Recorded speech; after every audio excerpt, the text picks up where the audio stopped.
Good morning mga Lodi, mga kaibigan. Ito, nangangailangan kami ng helper at saka driver, baka gusto nyo.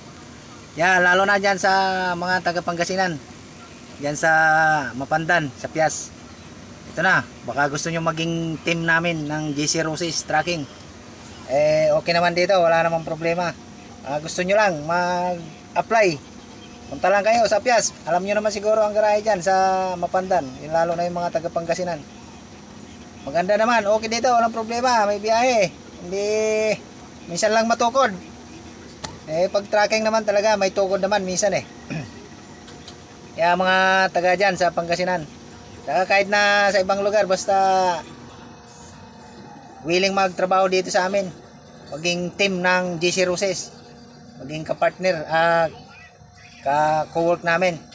Basta yung mababait lang, okay na yon. May allowance na 200 pangkain araw-araw, binibigay yun ng driver. Sa painante, sa driver ganoon din. 10-wheeler nag-hire, tapos trailer baka may gusto. Okay to, walang problema to. Baka gusto nyo lang, priority mga taga Pangasinan. Baka gusto nyo, pinapaabot lang ng amo namin. Malaking tulong din kung makapasok kayo.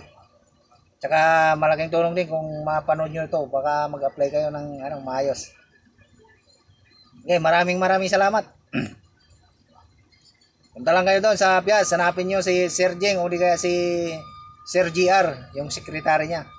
Yun lang ang hanapin nyo doon. I-assist na lang kayo doon. Maraming salamat. Baka gusto nyo. Okay, thank you. Bye-bye.